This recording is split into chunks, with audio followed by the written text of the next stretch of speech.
we must ask ourselves, what is the dictionary definition of terrorism?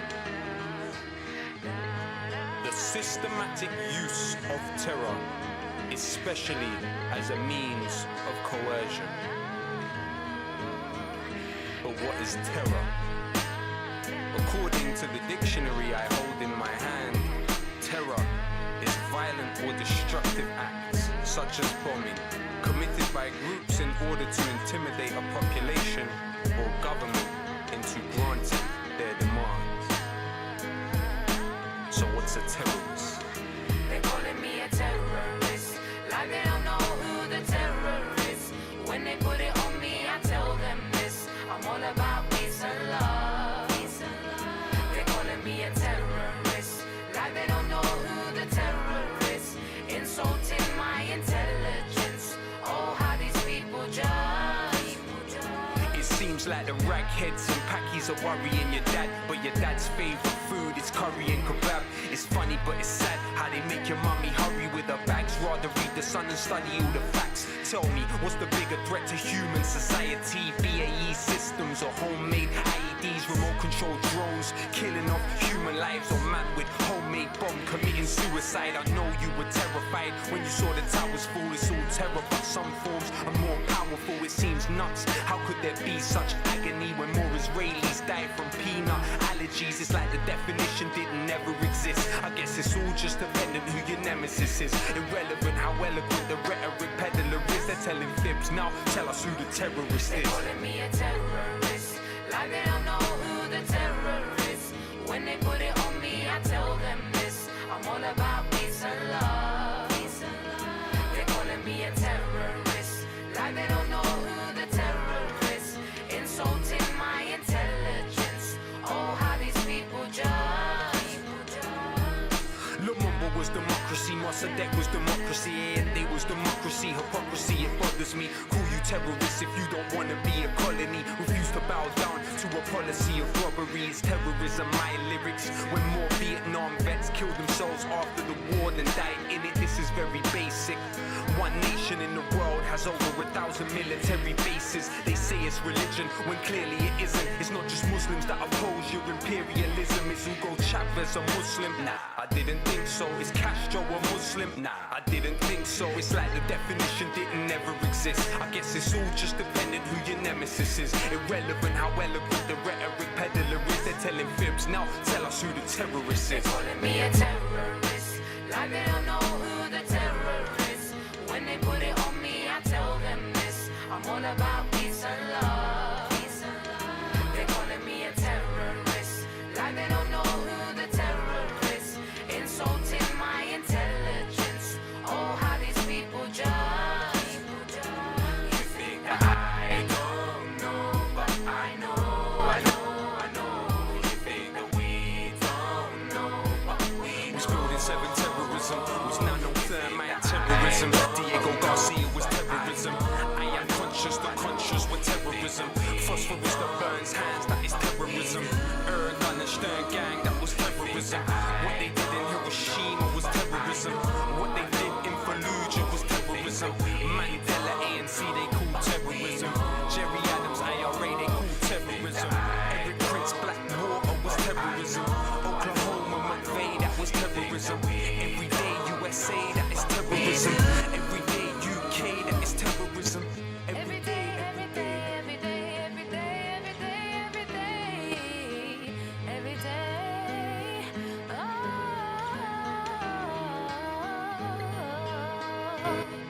yeah.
What's okay? So we are indeed some kind of living, some kind of dead. I'm never too sure these days. I'm still trying to figure it out as I go along.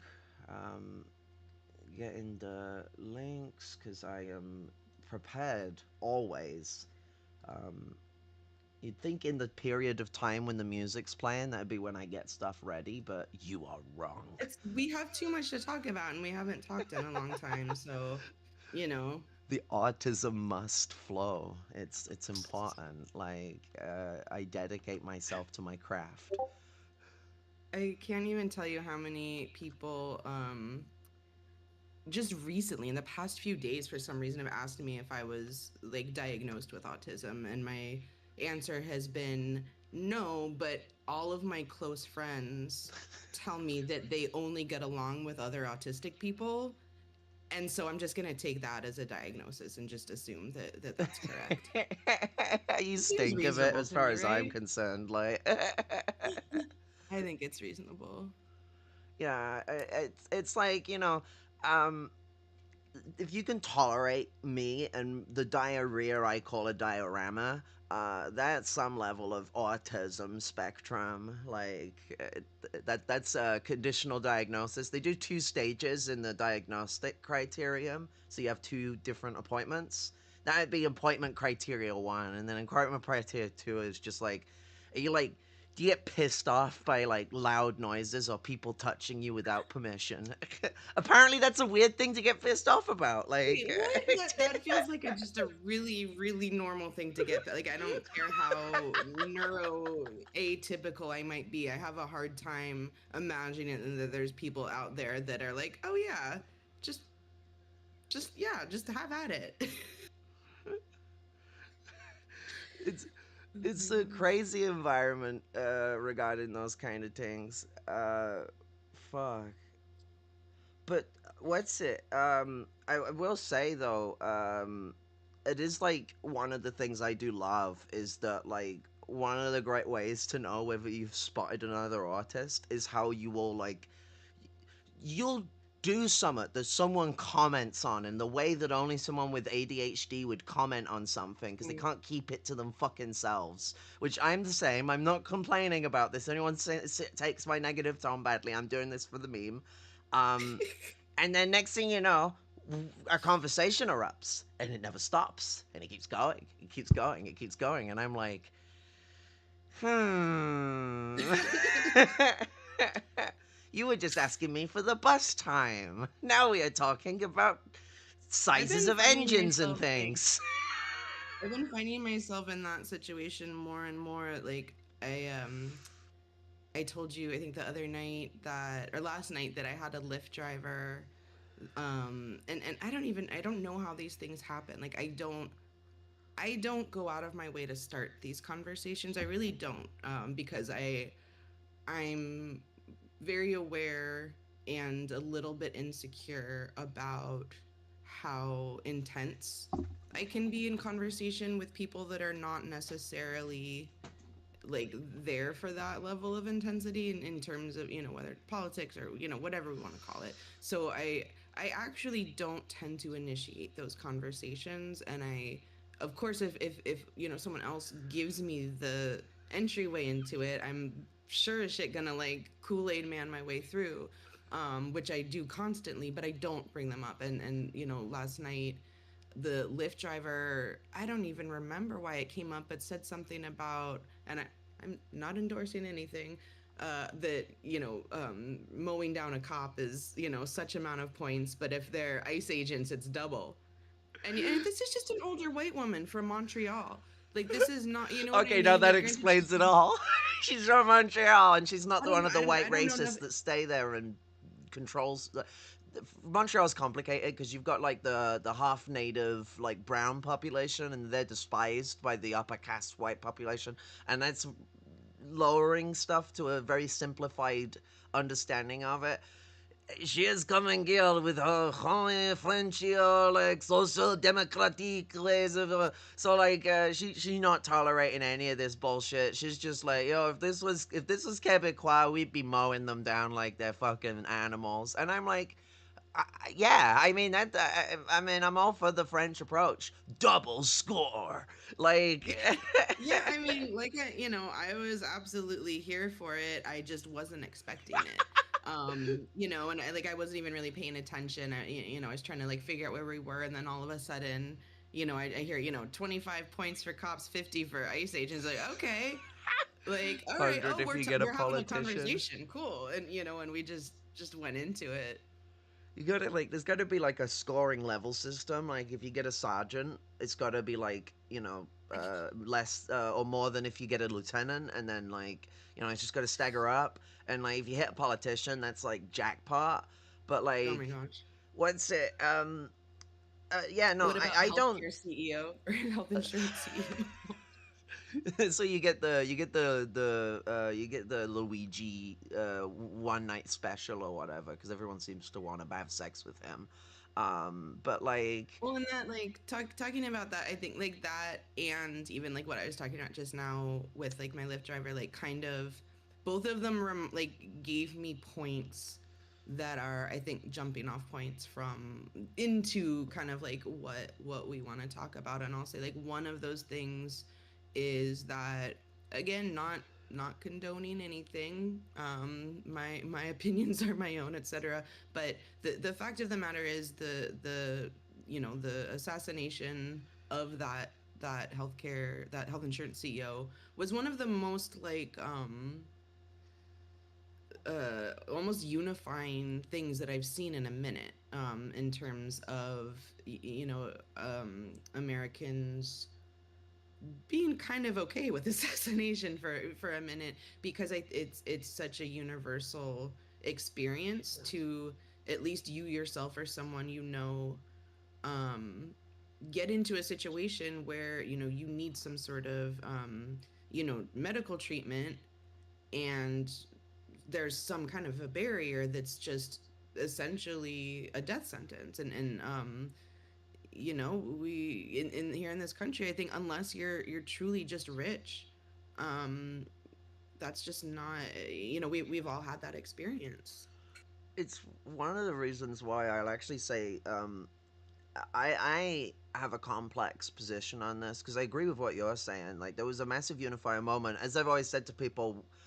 I think leftists approached it wrong, though. Rather than celebrating that a CEO was dead, they instead celebrated the right winger who did it. Like the guy believes Okay, yeah, like yeah, in Ayn Rand and stuff like that, and I'm like, because like when I criticize it, people are like, "What, you against it or anything?" I'm like, no, it's like a lateral yeah. Right. move. I mean, like, but I if John Hinckley Jr. had killed Reagan, I would have celebrated, but never would I have uttered that fucking piece of shit's name unless I was telling people he's a pedophile. So like, that's the way I feel with Luigi. I'm like, fucking Mario's been looking for him for a long time. He's very upset. Like he's just watching a TV and he see her doing an assassination. But like, um, you know, um, it's one of those things, like you were saying with like the Lyft drivers, Uber drivers. I'm anxious to talk to people because again, I'm very intense, and I Yeah, feel like I annoy people more than I don't. So if they want to engage, that's their problem, not mine. But if they are going to engage, oh, I'm all happy to go like the full nine yeah, yards. As soon as they start bringing up anything political, I'll yeah, put it into yeah. context, ready to pounce on it Mm, instantly because it opens up discussion. And given that the yeah, Uber drivers unionized and used their strikes to support the Palestine action struggle, or Palestine solidarity campaign mainly, but the Palestine struggle in general, yeah, that is one of those powerful things where it's like, I know I got like a good allies with these guys. It's just not all of them are going to be so easy with me because most of them are people of color and they get racist shit going on with them all the time. Like people getting like violent at them just for being in the way while reversing, like moving, but in the way while reversing. Like I was walking down towards my fucking Uber driver who was like pulling around, and I had to start on someone who was in a fucking pickup. They fucking drove off. Started kicking off on them because they were fucking screaming and beeping their on at my Uber driver when he like, I'm in a crutch and I'm obviously Oh, going down towards yeah. him. And my Uber driver shot out of the way to like not get trouble. I refused to move. I was like Mm, walking straight in the middle of the road, turning back, shouting at the guy, calling him a fucking cunt. Cause like I ain't yeah. gonna tolerate that. Like you don't be racist around me anyway, because I won't tolerate it even if I'm not associated. But you're gonna start on my fucking Uber driver. I've brought him into that situation, so you're gonna have me barking at you. And like you could fucking run me over, kick the shit out of me, all that and all that lot. But these middle class people with expensive cars, I feel like I would still feel less emotionally broken if they had like harmed me physically if I managed to get at least one good dent on the hood of their car, like Yeah. or the And I bonnet think, for I the mean, like, locals. that almost makes me think of what we were talking about earlier of like the, what you push back on me saying is a privilege, and I get that, but at least I think there's a certain level of strength and power that can come with, you know, Being a disabled person with a disability, mouth. illness, putting your body on the line in a way that is a statement in of itself of, you with a crutch, and anything like that. It's just like, okay, like, really, like, you're gonna do that shit. And like, it's there's such like a level of like, to me, like, righteousness involved in that, Yeah, um that I don't know, I see that as like a superpower in a way, like a way that we are, can be even a little bit more fortified with our, our willingness to put ourselves on the line, and our willingness to be uncomfortable, and maybe that's it, is that we're we know discomfort, we yes. absolutely know physical discomfort, and we definitely know emotional discomfort as well. We know what it's like to have to go through a mortifying struggle to get very little out of it. So we're not like, oh, this gambit isn't good enough for me. I'm not going to get enough out of it. Like, we know that you are going to come empty handed with some pretty brutal struggles, and it's worth the struggle. If you struggled to try and get food and you failed, it's better than not trying to get food. Like, going to the homeless struggle and stuff like that. It all intersects. Same with prison struggle. Like, these are obviously there's some privileged people with disability and they have a kind of different state of existence. If we ignore what class does to this, because class does this with anything, you can find like a wealthy black person that's never heard the n-word said to them directly. Cool, but like the n-word's still racist, bro. Yeah. Because there's always that shithead in the chat. There's Yeah. always that one shithead. They want to water stuff down, but like disability and poverty are highly interlinked. Oh yeah. Homelessness and disability are highly interlinked. Prison and disability are highly interlinked. Queer people are often in all of these groups Mm-hmm. massively. I mean, like, we're more likely to accept our neurodivergentness. So, like, it said that actually in the population it should be around about 48%. And that is what we know in the LGBTQ population. It's about 47, 48% of the LGBTQIA plus are autistic. That's not larger than the main population, but it's larger identifying criteria. So it's like you're gonna find more in those like identifying categories and in those experiences. Um, what's it? They're very oppressed, very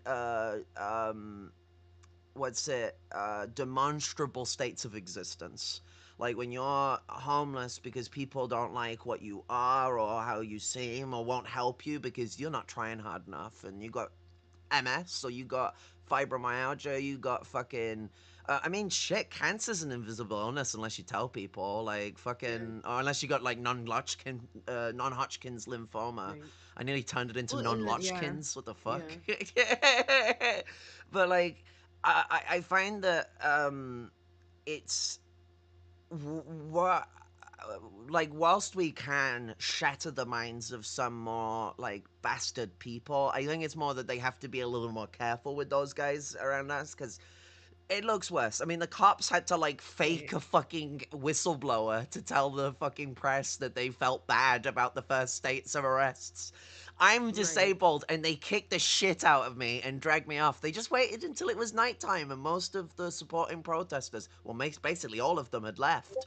So, like, we're on our own, and they taken most of us, and it was pitch black outside. But, like, they felt bad about it. It really hurt their morale. That's why they left the restrictors on with the cuffs behind my back and carried me with Yeah. my whole weight of my ass on my fucking hands.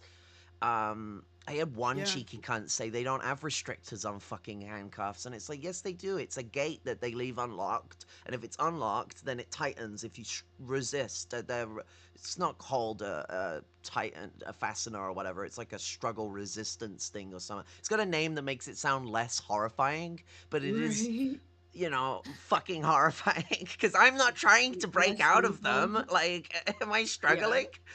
I mean, they were saying It's like stop the way. resisting while they were twisting my arm, like, Yeah. all the way around more than once. Still need to get that Well, it's checked like out. calling rubber bullets less lethal. Less lethal ammunition. Like less than what bullet? Like what the fuck? I mean, like they use different kinds of rubber bullets, and most common ones are the ones with the metal balls in them. Yeah. And those ones, basically, the ball gives it like this weight behind the rubber, and so it makes the rubber crush into you as much as possible, and Mm. then squidge and rip off, and it'll rip a chunk of flesh out of you.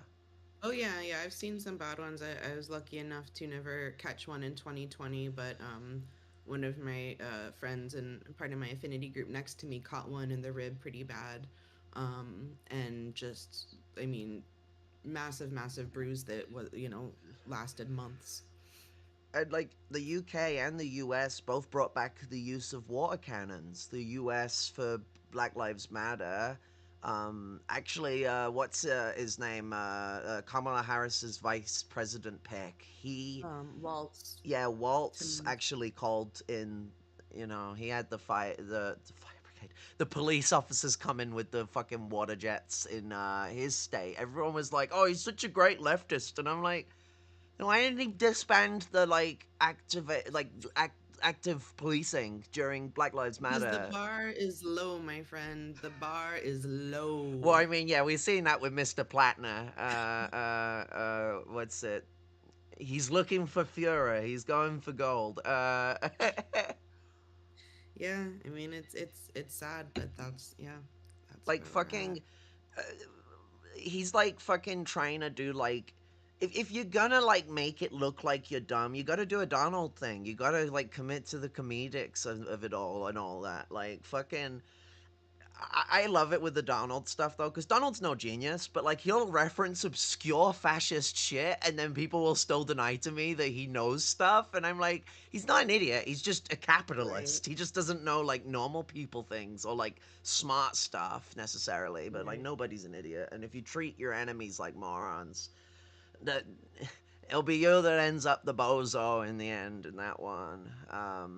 But like Platner is someone who shows his intelligence because he wants people to see him as a very smart little socialist, and it's like, so you don't know what a Totenkopf is, or the people who know must be Nazis because anti-fascism means you know nothing about the thing you oppose. You just, I don't want to learn about it because then I might become it.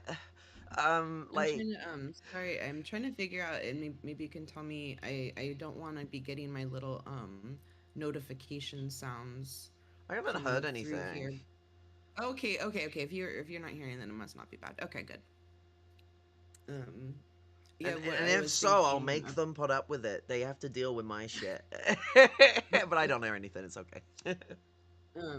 what you're talking about with your experience with the the cuffs made me think of the.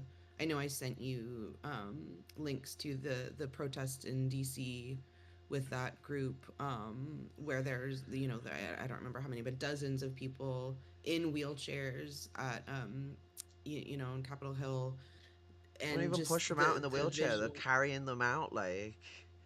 zip tying them. And just that visual. I just I don't think you can argue that visual. And I know that most probably most Americans aren't necessarily seeing these visuals, because that it's not the funny or sexy stuff to put on the news or whatever. But I think like the more that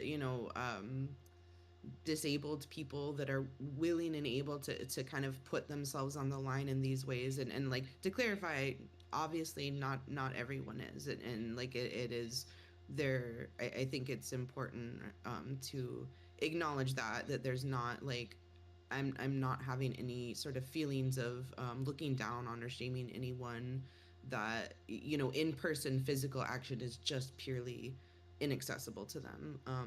But as you and I have stage 4 cancer. You can't necessarily see that, but it's a fact. It's the case. And when you're using a mobility device, the more that we do that, and the more that gets kind of captured and seen, I truly, it's the same stuff really as what's happening in Portland, in a way, with the frog suits and the chicken costumes, and and things like that, which at first my knee jerk reaction was, oh, that that's performative and cringe, and it is, but it's also working, because when you see footage of just a few guys in a frog costume, while at the same time you have fucking Christy Nome on a roof like she's a sniper, talking about how dangerous Portland is. And I mean, and like and this isn't even stuff where they're cleverly editing, like, I get there's plenty of ways to change the narrative. There's AI, there's all this shit, right? But I mean, truly, the footage of that was them talking about how dangerous Portland is, and then panning to, it was literally one guy in a chicken Circus. costume and maybe 5 or 6 other people, and then the guy saying, "Oh, it's much worse at night." And like, obviously there's Every people place that is. will, yeah, obviously that there's people that, no matter what is right in front of them, especially now with AI, it's so easy to just discount anything you don't agree with as being fake. But I have to have faith that most people are gonna watch that and be like, Okay, something's not adding up here." And the more that we put ourselves, like, as very vulnerable people in these places, that are, the narrative is being that of this violence, even like Kat, I'm not gonna get her name right, Kat Abu Ghazala, Abugazela. um in Chicago. Her, like, I Wait, think no, it's the that Abugazala. she in some ways is using to the advantage, the communal advantage, the fact that she is a small, blonde hair, blue eyed, young woman, who, when you see her getting trampled on TV, and they're charging her with obstructing an SUV, like you, She had a hand on it. She had a tiny little. yeah, You can and like, barely see her in the video. It's like. yeah, and props to her for that. And like, the more, like, this is what I saw in 2020 in Portland that I want to bring back, because the more people that put themselves on the line, that don't fit the narrative that the media and in the White House are trying to paint of, like, what Antifa is, and our lieutenants and our safe houses, and the more they realize that that's bullshit, the better. Like,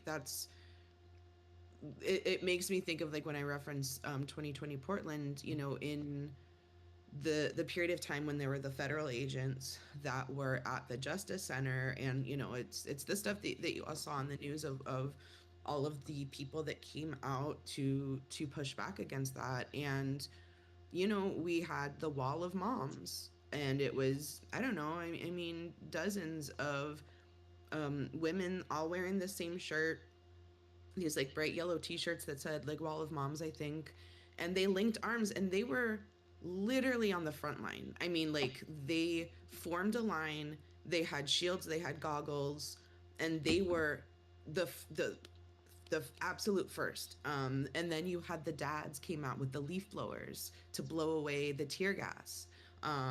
You had these people that you're seeing because you're seeing them on the news, you know, like like it's at least locally, like you couldn't hide it, like it was everywhere. And like I don't want to talk about whatever it is that may or may not have happened to those groups because I don't know. I know that there's a lot of negative feelings about some of those groups that showed up at the time, and like, yeah, probably there was a lot of performative, you know, action in that.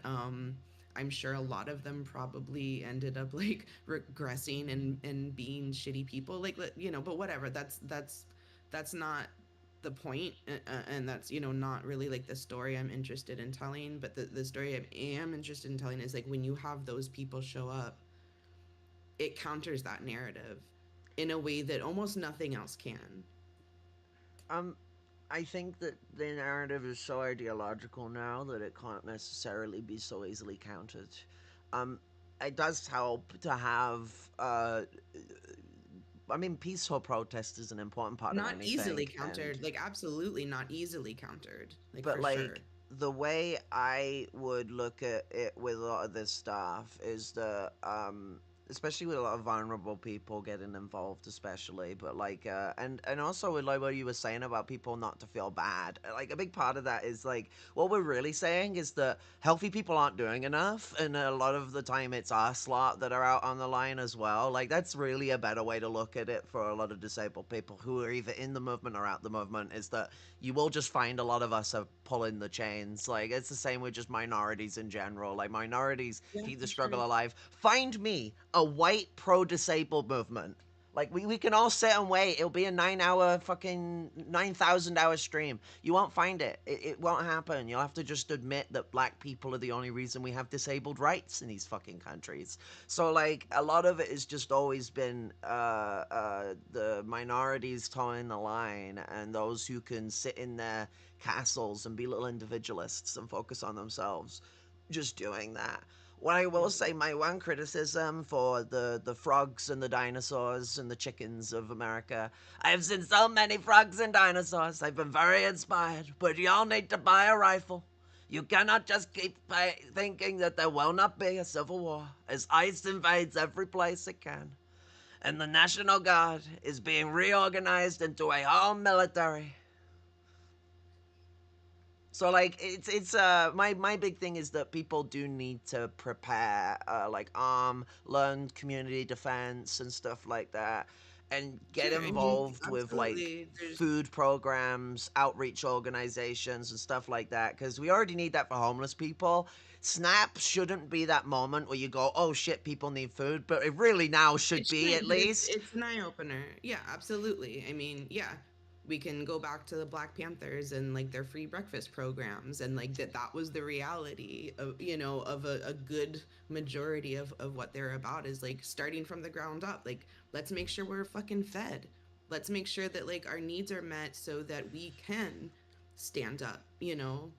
This is what I've been trying to tell people all this time, is that if you want a successful radical struggle, you can't just go out with the middle class and expect y'all to Yeah. rally something, because it doesn't mean nothing. Like Well, there's there's people starving in our own country, and so like Gaza's starvation is still more important. There's more people starving there. It's a poorer country. It's literally all of our colony at the moment. Like, we're all involved in the colonization of the world. As Lenin put it, we all have a kind of social contract in this one where we all benefit off imperialism. If we're fence sitters, or we don't speak out, or we don't oppose as conscious people, then we are complicit in that. But then we have to get people to care, and middle class people don't have to care, and so they just tell you to shut the fuck up, or we don't care. You know who will listen to you? People who are fucking impoverished. You know, sometimes it's because they're already interested, and other times it's because you've sat down and engaged with them, helped feed them, and listened to their plight and their struggle and what they've been through and what they're going through. Because you know what? When someone's heard me out like that, I want to know what that person cares about. Like, what's yeah, about that person about and all that, and then I'm a little yeah, interested. That's my lumpen proletarian brain ticking, where I'm like, okay, like especially if yeah. it's some fucking like intellectual type who seems like way out of my league. I'm like, why are you giving me a fucking a moment of spec? Because that's how it feels a lot of the time. Like Marxists don't think they come off like condescending assholes, but they do, even if they don't mean it. Like it's just you come in with big terms, sound like you own the joint. You're always gonna seem like you're a bell end. So people get really surprised when you turn out not to be a bell end, and it means a lot to find someone who isn't a bell end. That's real. Scientific words. I mean, it just like what you're saying. It just makes me go back to like no war but class war, you know. And the there was there. So I've been attending these general assemblies in Portland that are kind of part, you know, these bigger groups getting together and just having conversations about, you know, where what can we be doing, like what are some good places to start, and then those we kind of did some sub assemblies based off of the kind of the neighborhood that we're in, and there was like a community potluck for that the other day, and what my intention was, and I think it was successful, was to bring a lot of different demographics together that wouldn't typically share space. And you know what ended up happening is, you know, someone, or you know, a handful of people that I think they have the right politics, they have the right ethics, they have the heart. For one reason or another, they have never um, stepped into action with those feelings. Which is, you know, we can have a conversation about that, but I don't have time for it right now. I don't have time to have the conversations about why they weren't there before. They're here now, and that's exciting to me. And so what I saw was, you know, a group of, you know, anarchists with funny haircuts playing banjo, um, and my, you know, maybe slightly on the libbier side friends. And then also, like, there was one person there who's sleeping in his car, and we had a really great conversation that is something that I had been thinking about, was really grateful that he's the one that opened it up and presented it, was the need to be working like with our neighbors that are living on the streets, like the fact that that hasn't been a real coalition, you know, ever really in Portland.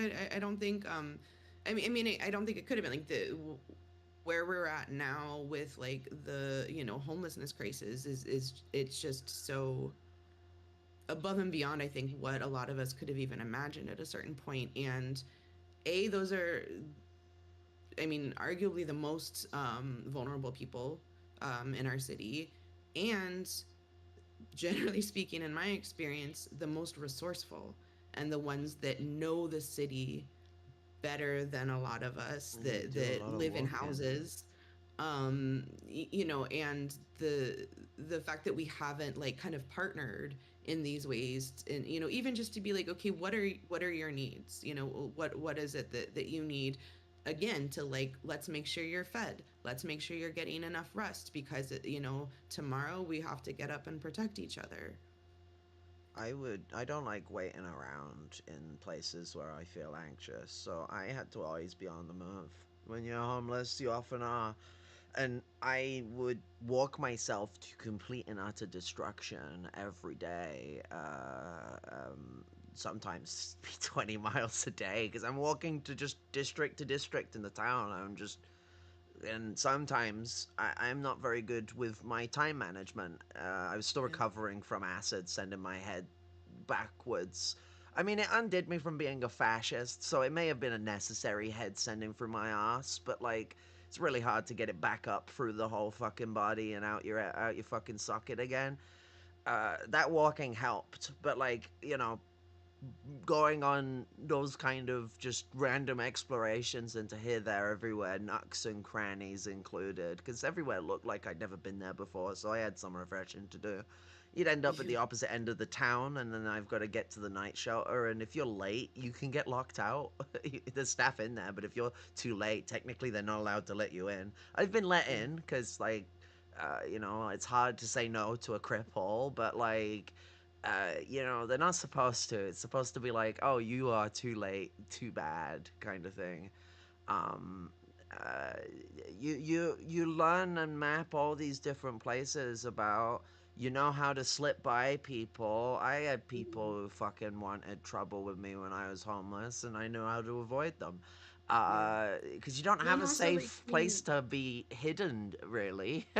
yeah, and like as Shops. communities, like like homeless communities, those are the strongest in the sense of looking out for each other, protecting each other, You don't defending even know some of the people you're looking out for. I met these yeah. people when I went Yeah, it's family. I homeless. mean, it's family in a way that the majority of us don't experience It's anymore. wild though because shit literally is quite delicate. Like it can turn hedgeways and there's like opportunistic thievery and stuff like that that can happen. That is real shit. Sure, It's not of stuff I like to course. tell people because they get the wrong idea because one of the guys I was homeless with stole a good chunk of my shit, and I still got a lot of love for the guy because I mean part of it was I didn't collect my things soon enough, and he's a kleptomaniac and like would have done that sort of thing.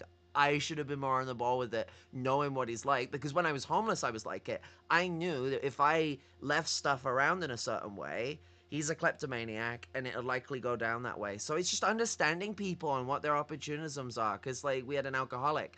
I despise the fucking reckless behavior of alcoholics, and he was bad.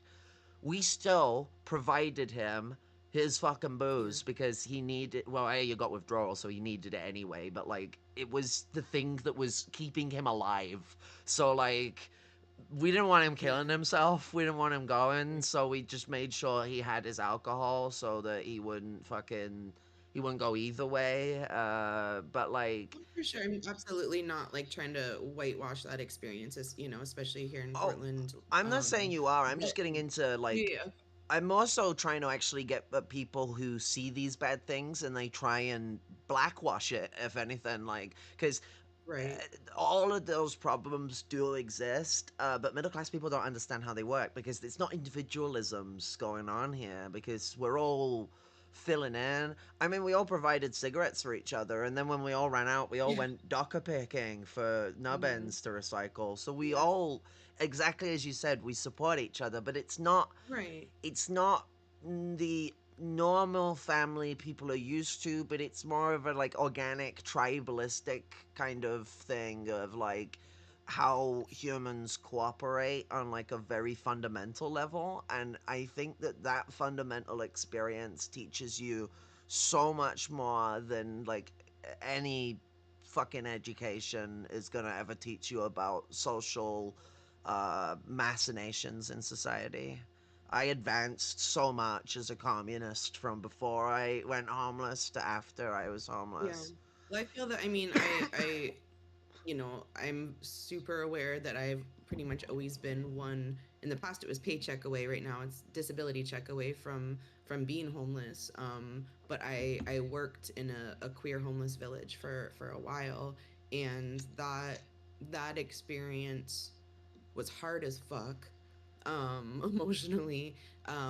But I value it so much. I learned so much from those people. And one of the things that I learned is that, more often than not, anecdotally, the most generous people I've ever known, and to a fault, to the point that, I experienced someone who got housed, got put into an apartment, which is, I mean, literally like winning the lottery in Portland. It is literally a lottery. Um, and this person couldn't bear to have all of their friends still sleeping on the street, and would just invite their whole kind of like street family over to stay there, and eventually gets kicked out, loses their housing voucher because that violates the rules in the apartment building, that or because they're not on the lease or whatever. And like, I've seen stuff like that happen so much. And even like, I knew people that didn't smoke or didn't do like certain drugs, but made sure they always had some for their like community members, Yeah. and you really just don't see that too much, like in society outside of that. I mean, getting like non-weed smokers, like who don't do any drugs or anything, to be like chill with weed because they don't get that it's medical and people use it for more stuff than that. It's also cultural for a lot of people, and so like they get all awkward about like making considerations or spaces and stuff for it like that. And it's like if like like you can stipulate upon someone what they do with weed, but like, and that isn't seen as crass. But if I stipulated upon someone what they should do with their like daily medication, you would maybe be a bit perverse. So it's like Right. there's a double standard with a lot of the way things are handled in that way, and that's without getting into hard drugs. And the reason why Oh I yeah. didn't go straight into hard drugs is 70% of us on the street are smoking marijuana. We're not doing anything other than smoking marijuana. You'll find that more than half of opioid addiction is middle class abuse Oh of yeah. prescription medications. It's not poor people do have an opioid problem. Like the opioid epidemic absolutely does hit us, but like, and it's a large percent of what people are doing. It intersects with that 70% of marijuana users a bit, but it's like, it's still a minority. It's not a majority of people using that. Cocaine, I think, gets used more than that, and cocaine's expensive. People don't like heroin has a bad fucking like reputation. Like people are not jumping for that one. It has a worse reputation than crack, and I think crack is a worse drug. But like, because it has basically like no no good high, because the main high you get is the ammonia, not the cocaine high. The cocaine high is actually like about 15 minutes with crack, which is a third of what it is of cocaine, and then the rest of it is ammonia poisoning you to near death and rearranging your neurons a bit. Hope you don't mind. It's a bit of a permanent shift. People have told me if you smoke crack enough, it eventually like removes your like um, it removes a certain satisfaction from like experience, like your dopamine, your dopaminergic system or whatever it's fucking called, doesn't fucking feel the same unless you smoke it again. And it's like, I don't know what, because cocaine isn't like that. Cocaine is like fun because if you wait 24 hours after you've done it, you tend to not feel addicted. Like you just gotta not repeatedly do it, and it becomes this like thing you can just flirt with. It's like it's like healthy pick swinging or whatever, you know, like uh, at least that's my experience. I always found amphetamine way more addictive, but then it's also more affordable. Well, I think that drug use is one of the really big issues that kind of a little bit more liberal, more middle class Portland is really going to have to work on. And like that's something that I fall into as well. Like that I'm reminded because I was just talking about that village. There was someone that was a villager and was like kind of a grandfatherly type, just a real sweet older man. And I went with him to a medical appointment once, and he basically he had to excuse himself to smoke a little bit of meth first. And I remember being heartbroken of like this feeling of like devastation of like this man that I thought was so good and so kind and pure, or whatever you want to say, he smokes meth. Like, oh, like that changes everything. And like it was something that this was kind of early on in me working there, and it was something that like I sat with for a sec and was just like, or does that change anything about him at all? And why why is it that he ended up addicted to meth? This is someone that became unhoused because he was his parents caretaker and couldn't work, Jesus. and his parents passed, and he you know uh, didn't have any job experience or any way to really get by. So that's a long-winded way of saying that that will be a hurdle, I think, for a lot of people to jump in terms of like I getting mean, rid of that stigma so that we can really find that solidarity. it's one of them where they've like, if we're gonna get to that solidarity, it does heavily involve a lot of like getting over oneself in the moment, because it's like it's not the same in his perspective. He'll suffer if he doesn't get a hit on that pipe. Yeah. Meth Yeah. is one of those that gets a bad reaction really bad, because Yeah. it's a I mean, drug yeah, that, like for crack sure. cocaine, it has as many it has as many negatives as it has positives. And but like once you're like, oh, I'll just I'll just try it. Like that's how it always starts. It's I'll just try it. Yeah. Or a friend thinks it might help you out because they engaging in a type of mental health abusive behavior where people try and push you to do the things that they do drug wise, so that they can feel justified in the bad things that they do, but then also like the self reification they're doing to justify what they're doing, they want that to go to you because they think it's making them feel better, which is like that shit's fucked. And that is where a lot of peer pressure happens. A lot of people think peer pressure is always the aggressive kind, but no, I mean there's a lot of that. Like it's not small, but like most of it is actually a lot of like mate behavior, shitty, toxic mate behavior, but Oh mate yeah, behavior absolutely. nevertheless.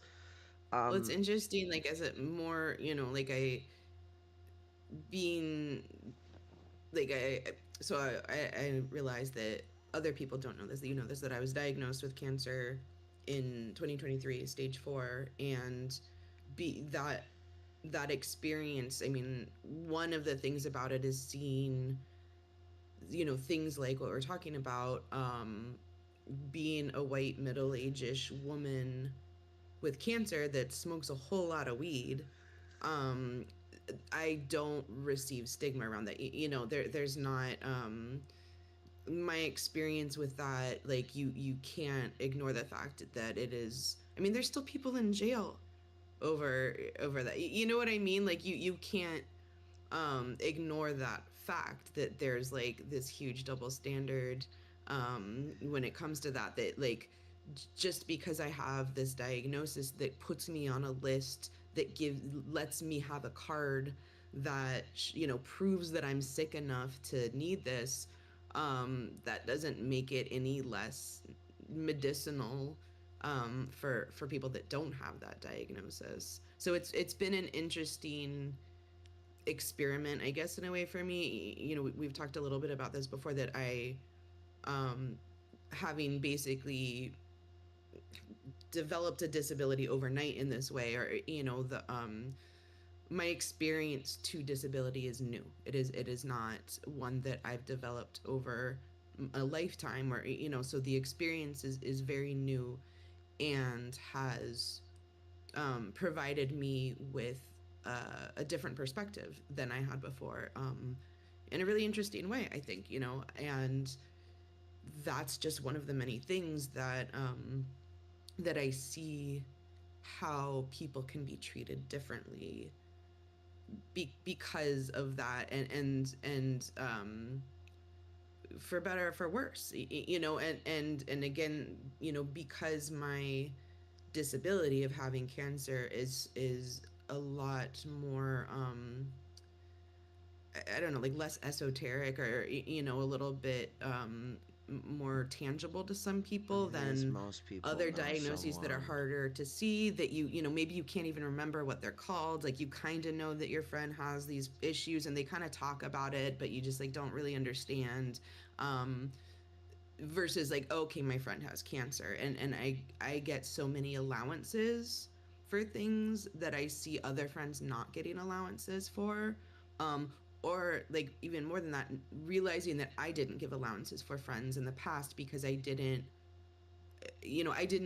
understand. I'd never experienced chronic pain. I'd never experienced pain to that level, and I have friends with rheumatoid arthritis and Crohn's disease, and I never, I remember saying to one of them, like, holy shit, like, I can't believe how much you managed to do while experiencing, I don't know if our pain feels the same. I'm not really interested in like comparing that kind of stuff, but either way, like pain to the level that it is essentially constant and extremely distracting, to say the least. I have a new appreciation for the people that have been experiencing that, and a lot of times their whole lives.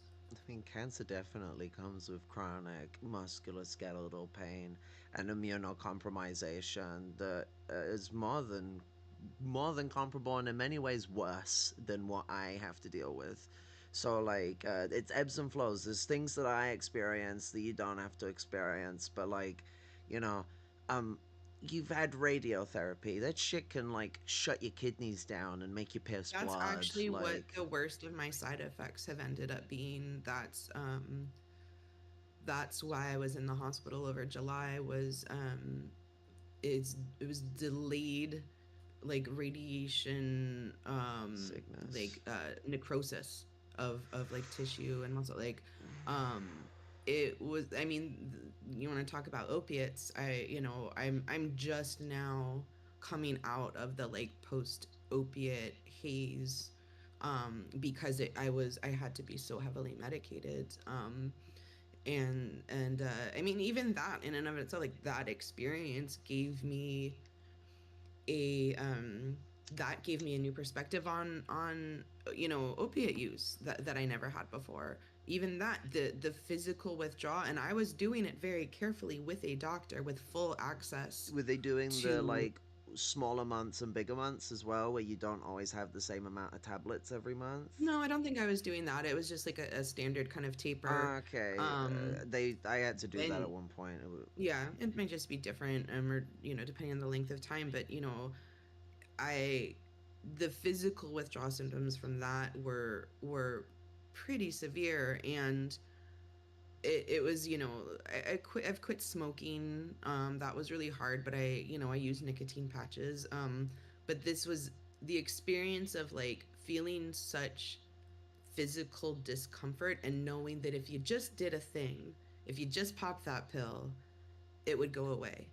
um Well, like that, like versus like just different kinds of pains that, like, a treatment may or may not address, it may or may not help, but just that the discomfort you're feeling is because you're not having the thing, and it's so intense, and like it just made me understand substance use and addiction in a way that I hadn't previously, because that I've been lucky enough not to find myself with substance use addiction.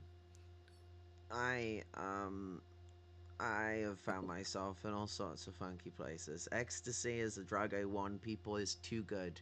The name is a warning. It's very well advertised, I will say. MDMA, which is like it's like ecstasy but healthier, not very well advertised. Methyl dioxymethamphetamine. I don't even know her. Ecstasy, though, I know her. But like, ecstasy, don't, those pills, if they blow up in your mouth, they taste like shit. But opiates, I got put on the opioid tramadol for an injury that I don't necessarily like to talk about. But um, I was on it. I had short months because I was taking it for an indefinite period at that point in time. Like I was picking up another prescription every month. And so they were doing a short month with me, but they didn't tell me that there was going to be a short month. They just Oh. gave me a smaller amount of medication. Ooh. And so, me not reading the box and just taking the medicines, Ooh, that's scary. I ran out, so I got into touch with the doctor. God, this was back in the first year of the coronavirus, 2020. So, like, this was when you could actually still get a hold of a doctor like that. You can't do that anymore. They got rid of our powers to get a hold of GPs, and then they got rid of GPs' powers to expedite. So, like, the NHS got neutered by the coronavirus. Everyone was going, "Oh no! If we do a proper lockdown, they'll do martial law." And it's like, by not doing a proper lockdown, they guide the NHS. They can do martial law anytime they want. They don't need like a pay.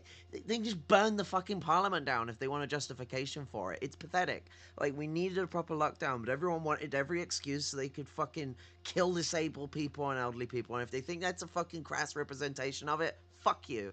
But the opiates, I was on them for a year straight because I screamed at my doctor like I shouldn't have, but I'm withdrawing on opioids at this moment, and I'm like I'm not saying that I should get the full amount. I'm kind of losing my rag as to like why I had no idea.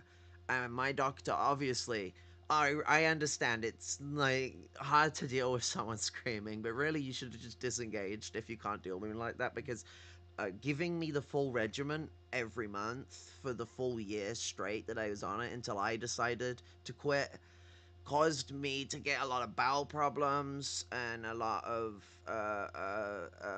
increased issues with my chronic pain and my brain fog troubles. And so when you quit an opioid, what are you supposed to do? Wean them What do you? off. Oh yeah. You don't just cut them cold turkey. That would kill you. Mhm. I was like, I remember someone who quit heroin and they were like smoking weed to get through it. And I'm like, fuck it. I'm just gonna go cold turkey because I don't want to deal with these meds anymore. I want to be able to use my bowels again. And I'm just gonna smoke my way through it.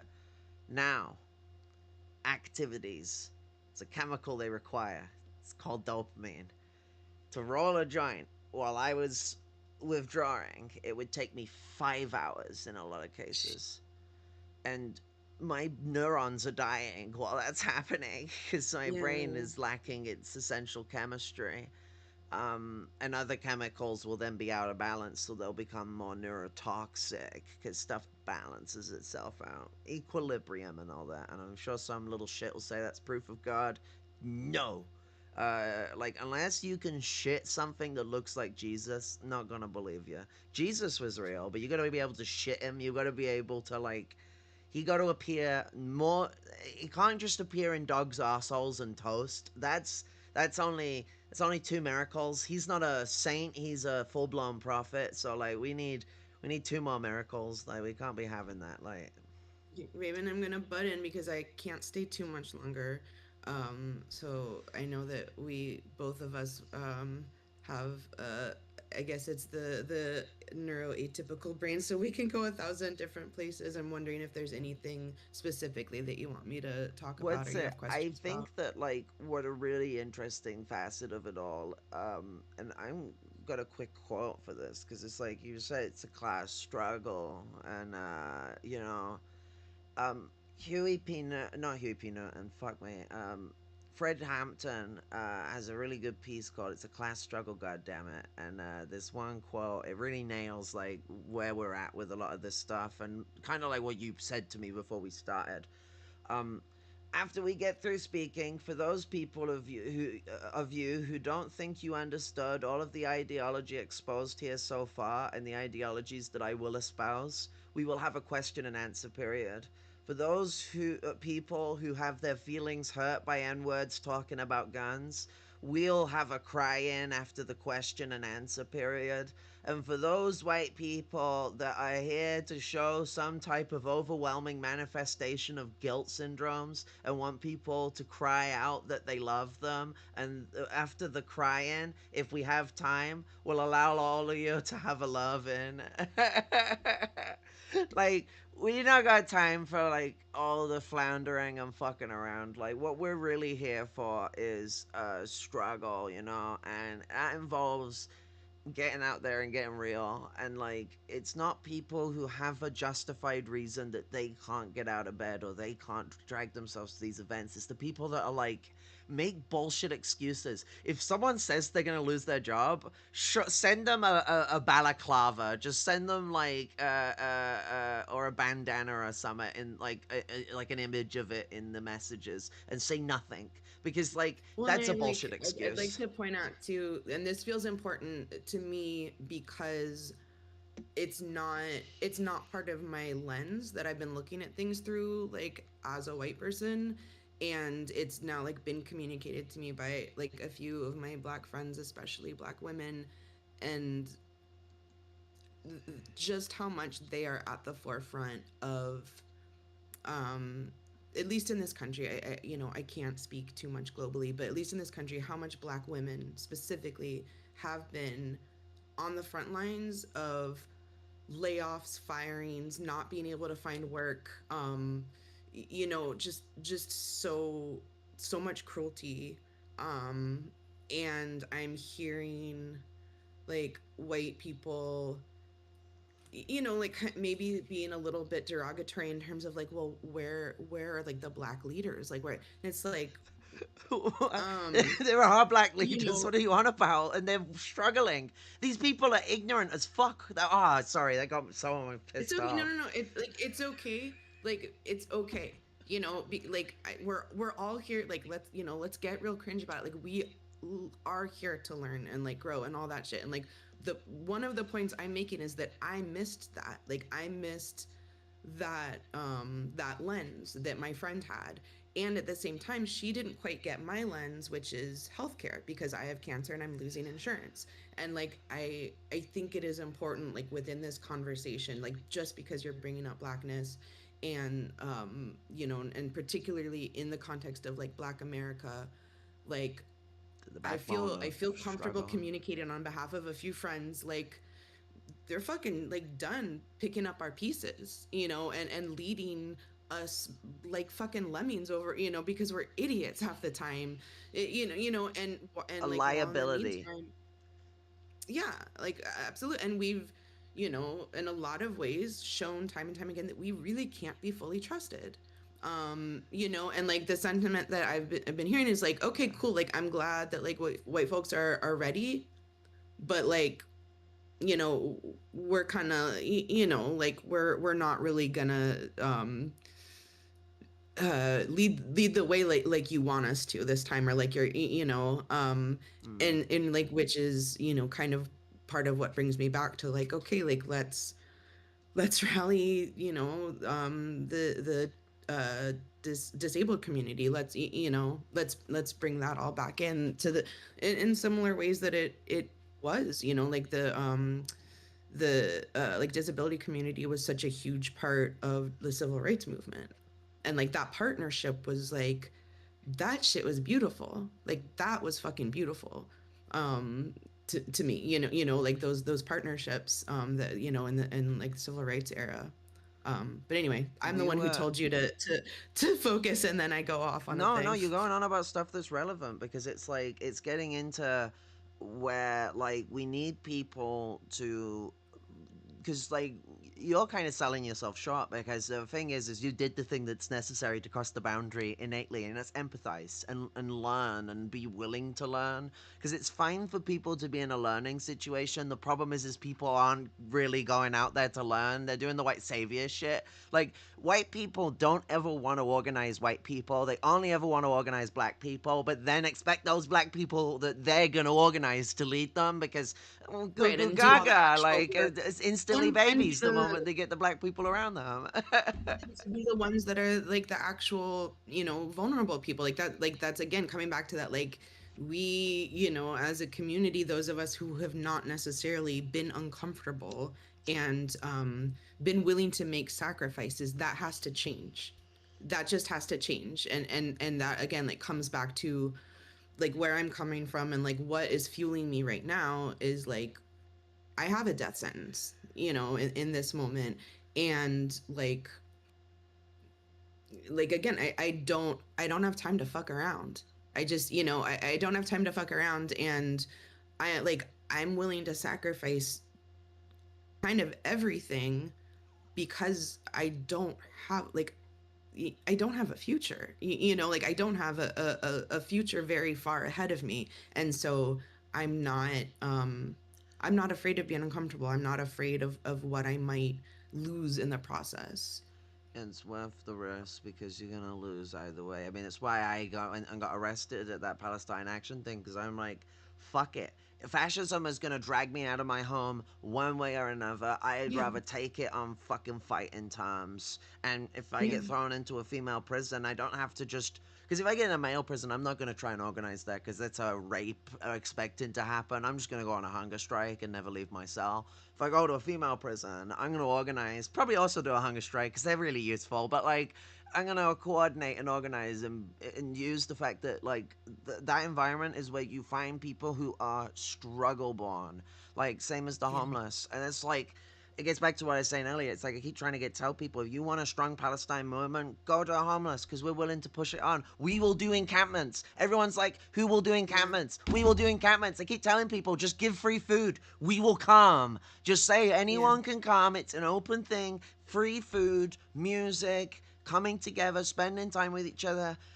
Like fucking hell, even say you don't mind if people smoke weed and drink a little booze. Like even be loose like that. Who gives a fuck? Because like the police want to break your shit anyway. What, they're gonna find an excuse? Just bring all the buffoons in. But middle class people also have to come. You have to Right. risk your job. You And have that to go and even you take a talking risk. about the encampment and like having food and that stuff reminds me of just like the importance of people understanding that they have resources that they don't even realize they have, and that there are ways to contribute to this movement, to any resistance, to any, struggle, that are accessible to you, that you maybe don't realize. And the what made me think of that just now is like, okay, I'm in Portland. There is a pretty decent presence outside of the ice building here. It can get violent. There might be arrests. There's plenty of good reasons why a lot of people can't be on the ground. There's countless good reasons for that. And so again, like zero shaming for any of that. But guess what? Like maybe you have some money and you could order them a pizza to be delivered there. Maybe you have hella weed and you want to like roll a bunch of joints and bring it by. Or, it's cold and you want to bring coffee or hot cider, or send it. Like, fuck, if you have money, like send some Postmates or DoorDash to your ice building where if there's like a presence there, stuff like that. It's hands off. You're not putting yourself on the line, but you're fueling the resistance. You're supporting that. And the that's so necessary. And there's so many people that are middle class that don't realize what they have to offer. Like I joke about this, but like I have a friend who has a whole lot more money than I do, and she has a printer. And so she, I joke that she's the printer of the resistance, because I can, and that might be about as much as she's gonna do. And I can have some feelings about that, and I have some feelings about it, and that's Yeah. okay. um but it's something. It's something. And printer ink is expensive.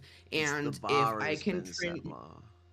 if I can print my little, propaganda or flyers or whatever, and she's going to foot the bill for the printer ink and the paper, that's, what?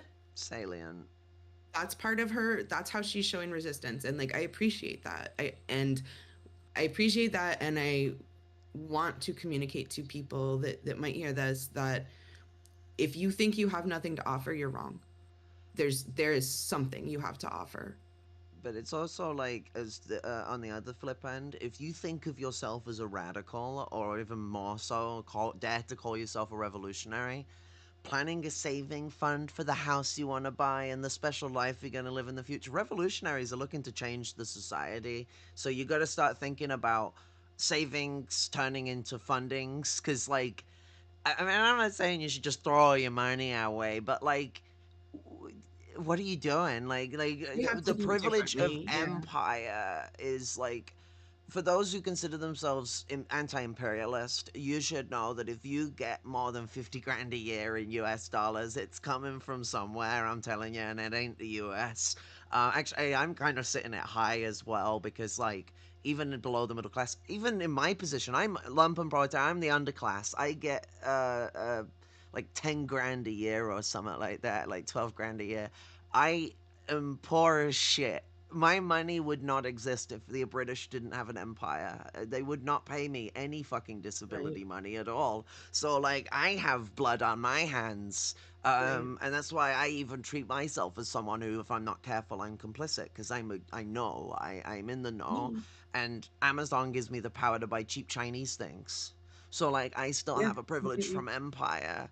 as well as like but like when you're in the middle class, you got to think about it. The British actually went out and saw this. It was one of Enoch Powell's big ideas, which was to sell the empire out to the middle class and the working class, so that they could become petty bourgeois, like upper middle class and upper class in their own right by moving into these countries. So like all these middle class Americans, that woe is me, because they act like they're the most exploited people in the fucking world. You guys can Raven, just why go do I move to feel like Thailand. we're like I don't know, like anarchist good cop bad cop or something somehow. Which is good. Like it's good. It's important. Like I mean shit, my therapist even recently was like, you know, she was glad to hear that I am trying to talk about the positive, the hope in this moment, you know, versus screaming at the top of my lungs that you know that they're going to kill me, you know. It's and yeah, and it's happened. I lost my insurance. It's done. It's done. It's over, you know. yeah. And that's for me to figure out. I'll figure something out. Well, you know, I'll get through it. That's besides the point. But like, okay, that like I scream from the rooftops that they're going to kill us, and they're going to kill us. And you know, in the meantime, the flip side of that coin, which, and I'm trying to be that fucking flip side of that coin, you know, I'm trying so hard. It ain't easy, and I cry a lot, but I'm trying really really hard to be the flip side of that coin right now, which is fuck them. We're not going to change that shit. We never were. You know, the post 2020, I gave up on the idea of us changing the systems. You know, what I haven't given up on is us creating new systems within our communities. We gotta build from the ground, because like dual And power that's, is like how you get yeah. that shit going. That's what keeps annoying me. Everyone thinks on the grand scale. It's like, yeah, no, I want a revolution. I want the state to change, but like you can't See, elect you go that, straight to your and you annoyance, can't Raven. instantly do it. Yeah, you gotta change I local know. shit. You got to start from the ground up, and that means food programs. It's the basis of everything. And that was why Yep. it kept annoying me, because I was like, okay, with Palestine, we have a double opportunity. Let's get the people who absolutely can try and do some kind of strike motion or have enough savings that they can actually sacrifice their fucking degree based job that they can go find a fucking another one of, because we actually have uh, um, we went from having too many people with degrees to now too little people with degrees. So there are plenty of jobs for those kind of people. To make the sacrifice to help increase our numbers to do these occupations of cities where we lock it down, build like use cars as fucking like barriers and shit, and lock down a fucking main road and just keep it squarely locked down. And then other people who are still got their jobs and shit like that, they can keep delivering food to us, and we build a food program system, Yeah. get the homeless involved, Yeah. and then if the Yeah. police shuts down the whole fucking thing, we still got a food project that actually has good respect amongst the local homeless people. Yeah. Like, Yeah. actually, they And think that's you're kind of the, fucking rad because you just fucking started up to the pigs. Like, you know how much we hate the pigs? Like, that's like easy win. Like, but no, no one wants to take a risk that would actually break the law. It's still peaceful protest, you melons. Like, and actually, well, protest and is like, supposed to be a right, is it not? the thing that I think people are seeing, and again, like that is the importance of the way that people are showing up to protest and having that footage. What people are starting to realize is like, oh, it doesn't even fucking matter. They will arrest us no matter what we are doing. They will be violent to us no matter what. You know, when you see knitters being, you know, tear gassed, like that. I'm hoping, and I'm trying to reinforce, communicates to you that like right now at least it doesn't really matter if what you're doing is illegal or not. You know, in terms of like these protests, like they're not playing by the rules, so why are we, you The know, rules why should we suck play by those anyway. rules? But also, Huh? it's like, why? And that's why I keep trying to fight against this mentality of we do the 3 hour protest and then we all go home. It's like that's not how strikes ever worked. That's not how like strikes in the modern day. Sure, they start at the work hour and they end at the work hour. That's not how they used to work. And before, you would occupy the fucking area and you wouldn't Yeah. leave until the police or in a lot of cases, the National Guard came and chased you the fuck out or shot you dead.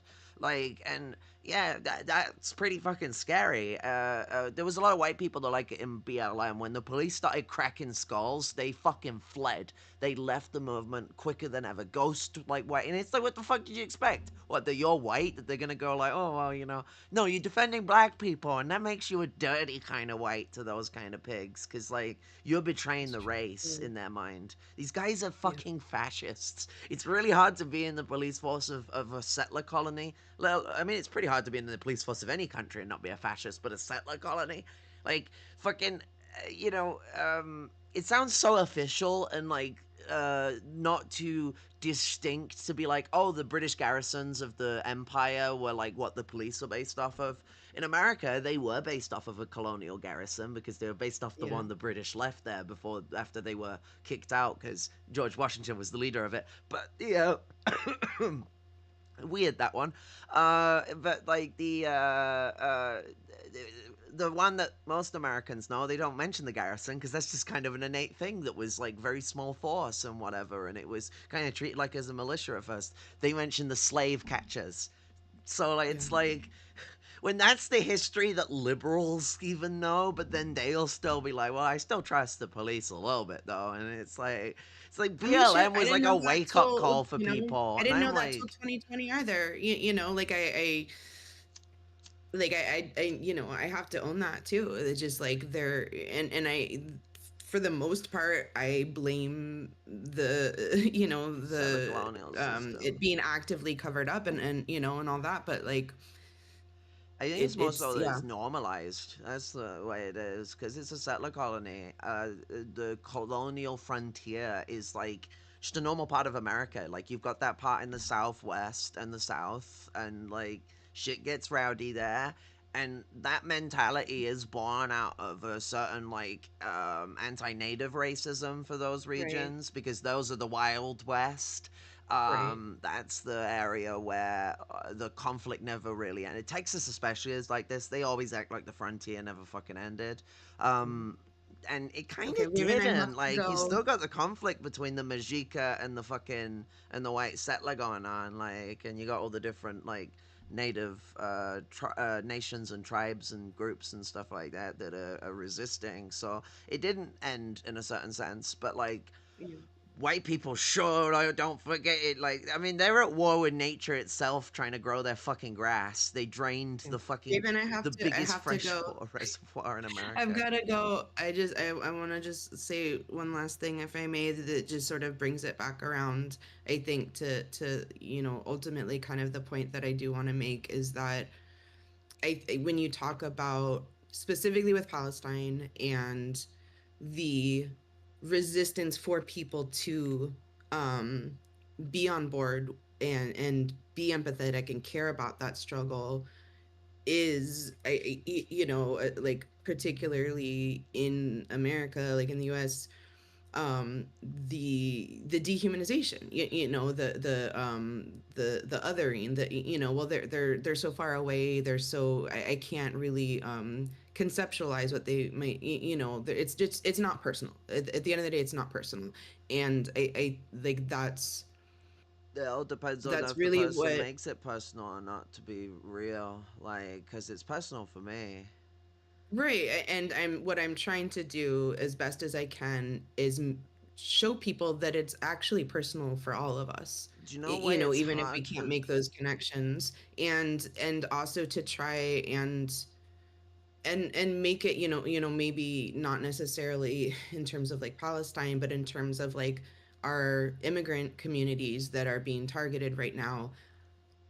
I'm really trying to push, at least here, people into having those personal connections and being, in shared space with those people so that they can start humanizing them more.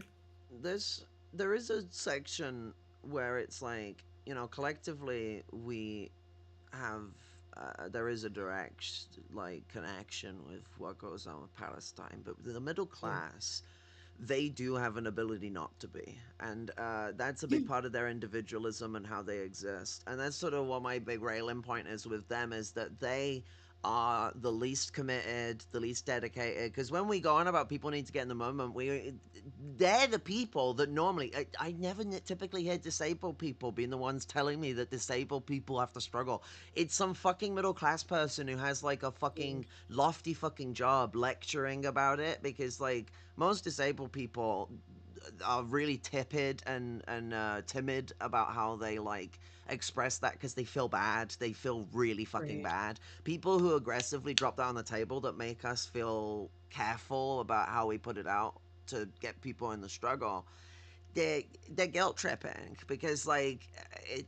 No one's saying like disabled people in bed, time to drag you out and rip you out. You fucking out there, even though we are already doing it. We're doing it to ourselves. It's like you with your fucking 60 grand a year ass fucking university ass fucking job and your fancy ass education need to get out there and really need to organize with people, because they're not willing to take the risks that are necessary, because to them it is something that is over there, like how homelessness to them is something that's over Yeah. there. And that's why Yeah. I say like we do need to keep going down and deeper, as Lenin said, which like that can mean a lot of things, but he's on about class, all right? Like he only cared about communism, except that one time he had a mistress. But the fucking Lenin going down and deeper nonetheless.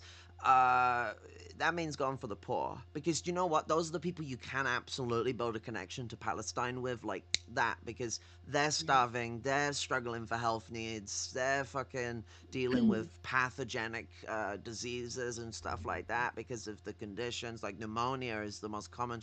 I had fucking like bacterial pneumonia when I was fucking homeless. There was one guy at the night shelter and he fucking infected us all. And like I didn't recover from it properly until after I was off the streets. So it's like, you know, and Palestine right now is going for a tuberculosis epidemic. It's not been stated, but that region already has bad problems with TB. Yeah. And Even they've I'm just been sorry, I bombed have to into go. oblivion. I have to go. I'm sorry, but You don't need to apologize. It's been I great to always have love you on, talking to and you. we can always talk again on stream Well, anytime. I'm sure we My will. platform is a platform for anyone to echo their voice out there.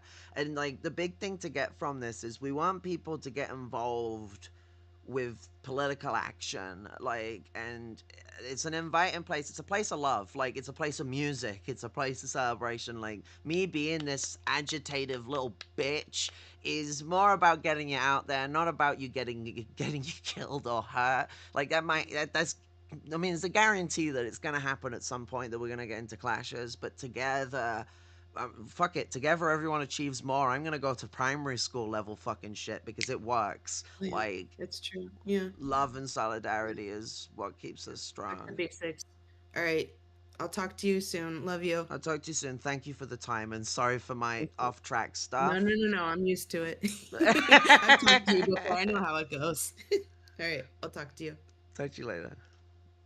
What's it? But, like, you know, uh, what's it? A big thing that I really want people to, like, take in from someone like Alessandra is, like, the level of, like, trouble that comes with health infliction, like stage 4 cancer, which is something that's easy for people to, as she said, like connect to, because everyone knows someone who's died from cancer. It's like one of those where individualism has made people like superbly personable, so it's really hard to get through to some people. Not everybody though. You know, you always meet your standouts. But like it's that like she represents what we were seeing in DC at the start of the year, what we've always seen in struggle. The most vulnerable and the most destitute and the most struggling and the disabled and the vagabonds, the discarded, the disenfranchised, the unwanted. We represent those who dedicate their lives to the struggle, and we get it that not everybody has that grit, but right now we need whatever grit you can dedicate, because people are dying already, and people are gonna get sent to the camps. I mean, shit, like what they're gonna do to trans community? Like they're looking to genocide us. Like they're looking to completely genocide us. And like that's a big part of. I mean, I kind of rambled us a bit too far off track, but that was something that Alessandra also has really wanted to stress as well. Is that like in America, trans community is under the fucking it's the genocide's happening. They literally wiped us off the Stonewall and shit like that. Like they are rewriting history as we speak. They are disseminating us through the media as this and that and the other, you know, and that othering is the big central point for the genocide that is to come. And like it's something that bothers me deeply too. I'm seeing what's going on in America from here, and I'm seeing it happen in my own country too. We always seem to have a tact for following America into the fucking to the what's it, the fucking bowels of hell. Uh, my brain works, I promise. But like, so it's that thing where like the we need a passion for struggle. Um, I'd love to get her. Oh, oh yeah, I was still looking at. I was still on the. I was on the Discord window. I was like, wait, what just happened? I thought it was TOPS window.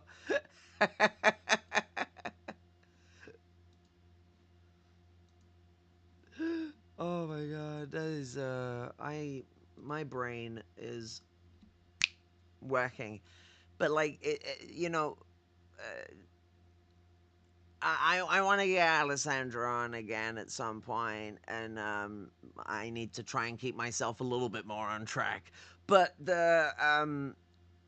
we got fiery stuff out there. I loved the good cop bad cop dynamic. I think it was incredibly useful for getting.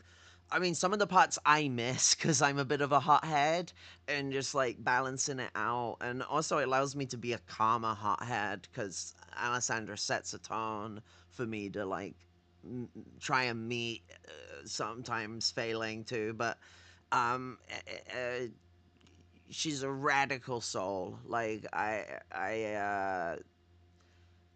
I think there's a lot that people can come to learn from just her experiences in the struggle because like it was quite like through the throes of it, like Black Lives Matter was a big learning experience and that threw people forward.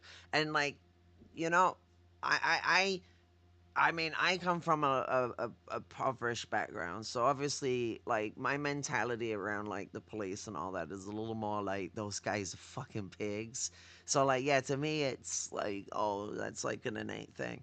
But don't take that as, like, oh, you're a fucking idiot for not knowing until, like, BLM happened or something. Like, you weren't around when Rodney King was around. You're born in, like, 99 and like you don't interact with the news media much. You probably know black people get harmed more by the police, but you don't know how like fucking brutal it is. Like, I mean, shootings are pretty brutal, but like when you actually find out that those kind of strangulations happen a lot. Like shootings happen a lot, but like those strangulations happen a lot. It's the primary way black people are killed in the UK by the police.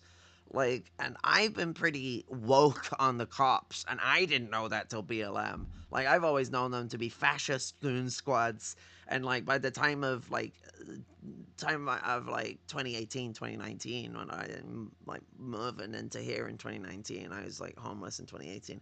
I already knew the cops were based on the colonial garrison with their little penis helmets. They used to be a different color. They changed them navy blue to sort of make an intimidating silhouette in the moonlight because the blue would pick up sunlight, so it would make a like dark silhouette.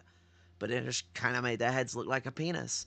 Um, I didn't know that like that was like how they were killing people. Like it was they were doing the George Floyd shit. So like we're all having our moments of learning and awakening to things. Like ignorance is a powerful bastard, bitch, cunt, and asshole. And so it takes vigilance, my friends. And like any of yous the major journeys here, it's always gonna mean a lot. Like uh, fucking, uh, we all learn through love and solidarity, but also through struggle and ruthless critique of each other. Like, you know, we don't tolerate bad ideas, but we also like are considerate and respectful of each other, and we show love and we show care. And like when I'm getting all agitated and wanting people in the movement, it's still coming from that same place that the gentle and considerate and loving place that like Alessandra's pleas are coming from. Both of us are just really saying like we need we need a movement. We don't need just us alone. But like we're hoping that disabled people that are involved can signal people into the movement more. But like we need people in the movement. We don't need. We can't be waiting on hand and foot for uh, like used to appear when it's too late. We need a struggle. We need a radical movement. We need food programs. We need essential AIDS programs. SNAP benefits is the start of it. Like Trump is literally saying, like, fuck it, let's starve 60 million Americans and sabotage school meals at school and sabotage like all sorts of fucking food programs that are associated with SNAP because SNAP does a little more than just food stamps. And food stamps is a big thing anyway. But what we need is we need a radical multilateral struggle that ties this stuff to Palestine again. It's like the starvation, the medical accessibility, the fucking the genocidal exterminatory practices. There's a community that can tie to all of these. They're trying to exterminate trans people and fucking like Arabs and Mexicans from America. Like they want to wipe those guys out. Like there's other minorities want to go for, but those seem to be like the big ones that they're like want to just exterminate, completely annihilate from America. And like by Arab, they mean like Arab coded because it's like anyone who's Muslim coded and it's confused and it's all over the place. But like they predominantly hate Arabs, like, and then it just kind of extends outwards. It's very Zionism. You know, as I've always said, America, it's quite like Israel. That's the thing you'll always find. America is very much in Israel. But I hoped you loved what Alessandra had to bring to the table. I really hope I can get her on again for a ramblesome, stamblesome, because I think with the conversations I've had with her text and chat, text and voice, she's definitely got more stuff to put on the table. It's just really exhausting dealing with these kind of things. I mean, we've been streaming for nearly 2 hours.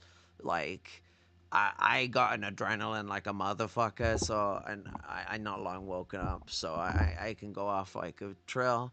Um, so it's like, I don't want her to miss out on getting anything out on the table. So, like, we can have another discussion if she is able to do it anytime. It might be in the near future, it might be in the further future. It all depends on what suits her and what she's capable of doing and comfortable with doing. And also just like her availability, because she's still doing shit. She was at a event last night and like she's been coordinating and organizing struggles in Portland. Shit, we need to get some.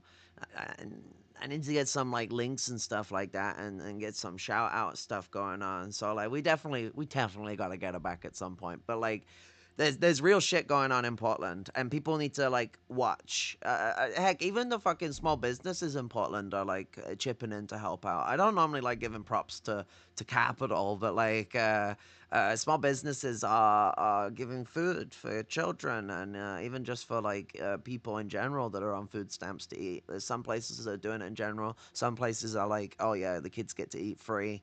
Either way, that helps because like you need fucking food, and just something is better than nothing. But like if we can coordinate drives where we have an organization that can make a deal with these businesses to combine their resources to make uh like refrigeratable meals that we can like send home to people, that would be a great way to advance things. So like there's stuff where we can advance upon this, and the coordination and advancement of organizing that's going on in Portland may just be the spark we need to see some actual, real, grounded, and rational struggle going on where it centers on the vulnerable, because that is where you're gonna be able to build your interconnectivities and actually get a radical struggle on the go. Homeless people, the imprisoned, disabled people, fucking people in general that are on like unemployed assistance and SNAP and all that lot. Like this level of existence makes you a very desperate person, and that desperation makes you. I remember one quote saying it's like it makes you too revolutionary. So you need someone to like, kind of like sharpen you down a bit, like make you a little bit like the sort of like right temperament, because you're a bit too blunt, and like that's what I need. Still, I think I'm a bit too spicy at times, but like fucking someone needs to tame this bitch. But Lumpens like myself definitely have a role to play in this operation because of our experience in dealing with that hotheadness. But when you're a lumpen proletarian, or even just a lower class, like person in general, like lower working class, you are desperate for survival. You've maybe engaged in some stealing. You've maybe done illegal substances.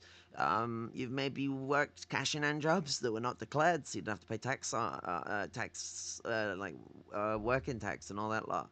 Uh, this, that, and the other. And also get to claim working, unemployed assistance.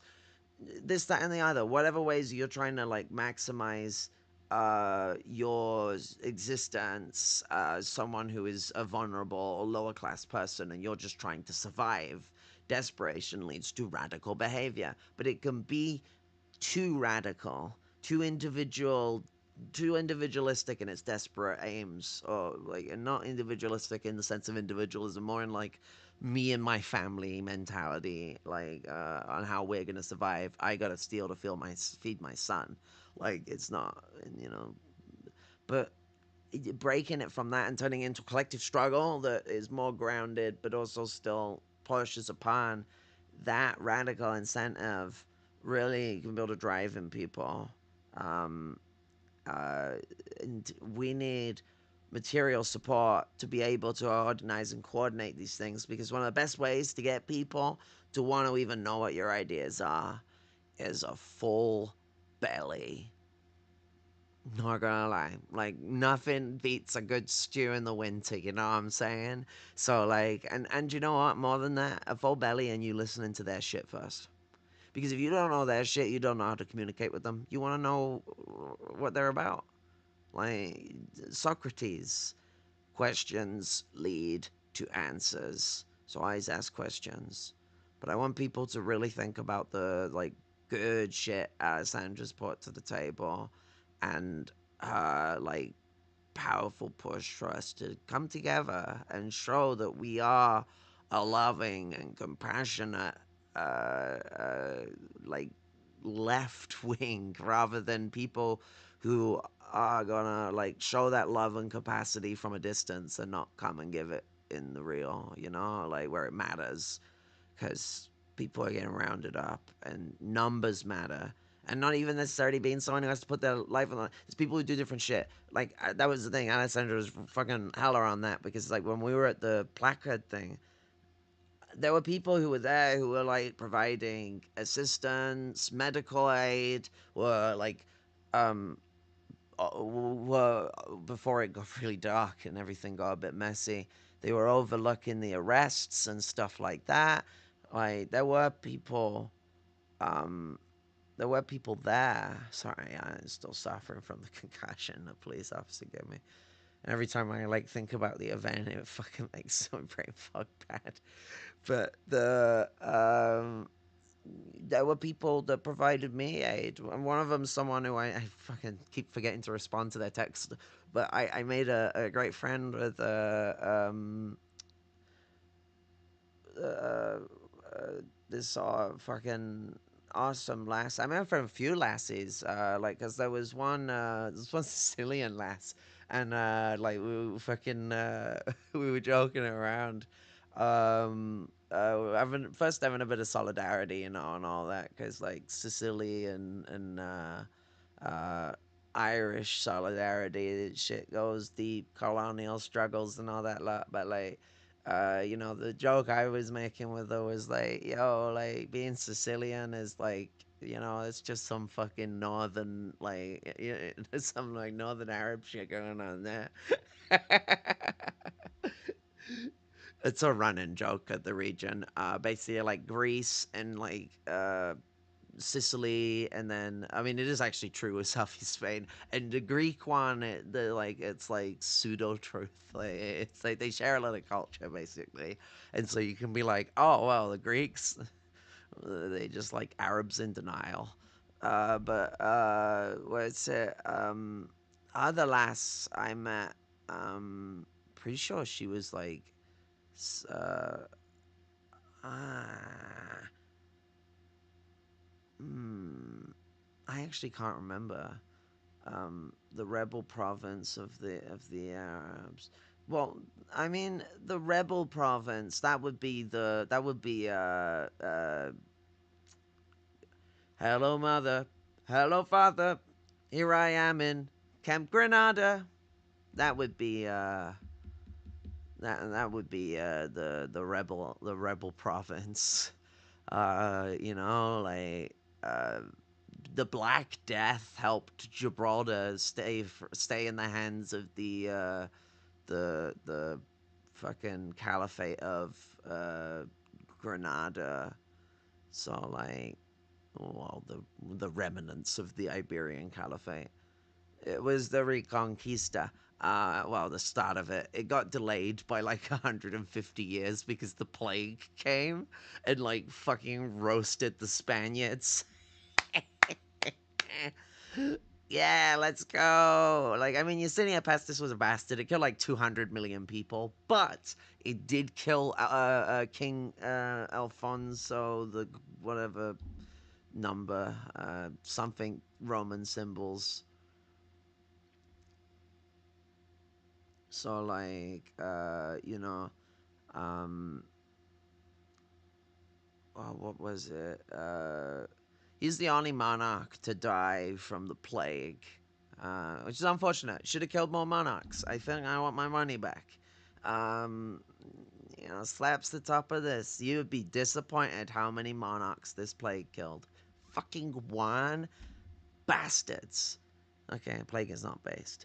Um, but before I make this video too long, I want to stop it before I get to the 2 hour mark because, like, um, I want this to be a video people want to click on a little more than some of my other videos. Because once it gets to like 3-4 hours, people are less likely to want to click on it, except the people who are like listening on a drive or at work or in the middle of doing something. So the the message really need to be kept here is there's a struggle going, and disabled people are doing a lot of the heavy lifting. I mean, shit. I you know, she got a busy week, so it was like the best day for me to catch her. But she was busy yesterday, running around and doing stuff. Like she's been really at it. Like, and that's because there's other people that are also at it too. And it's been inspiring hearing and seeing all the stuff she's been posting in the Operation We Will Kill You um, group chat that we've got going on. Or you will kill me. Did I say we will kill you? Fuck me.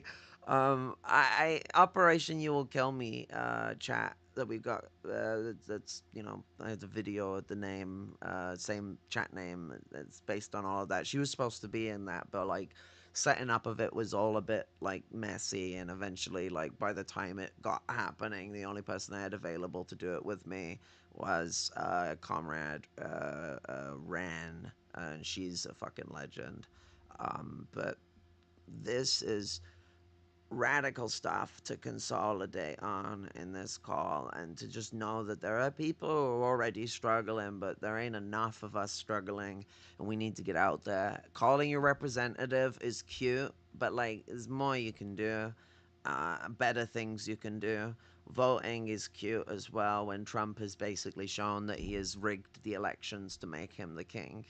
Like, so we need radical struggle on the ground, and it's gonna come with some risk factor, but it also comes with some safety because we look out for each other and we care for each other and we make sure that we are standing up for each other. If you know, silence is genocide. That's one of my big statements for it all. Social murder, silence is genocide. We really need to get in the struggle. And it takes love, it takes passion, it takes fury, it takes righteousness. And you got to bring some righteousness to the table, but bring an energy of learningness, bring an energy of you're new to this shit, and there's people like us that in it that can teach you a lot of stuff to get in with, but you got to get in the movement. There's only so much I can teach you online. There's a lot you could learn by getting in the struggle and learning from people who are dedicated to that stuff. Um, but like, you know, um, I I uh, I will apologize again for my tangents. I should have been more on point, especially to Alessandra. I think that this was a very productive conversation still.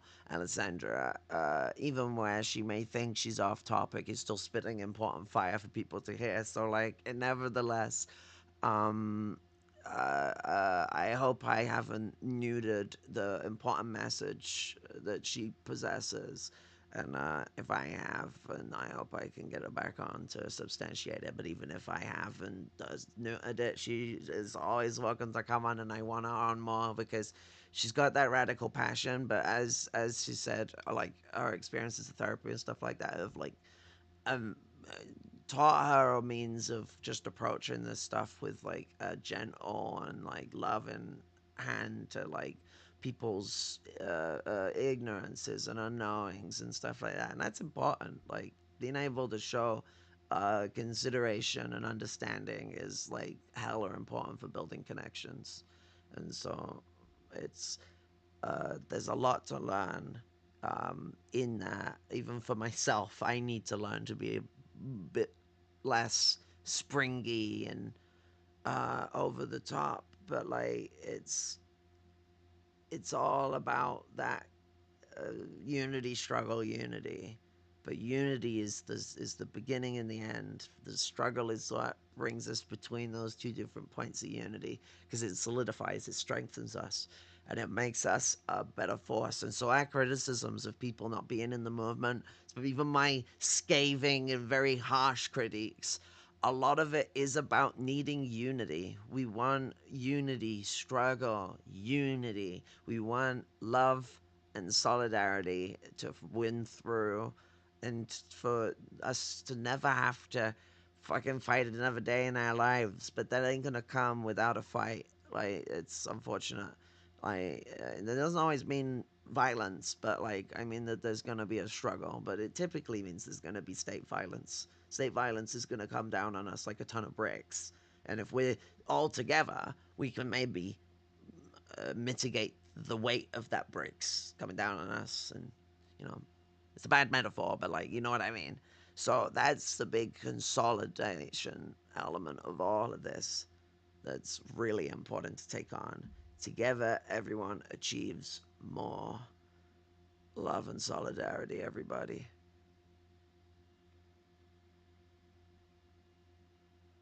I don't have the controls up. There we go.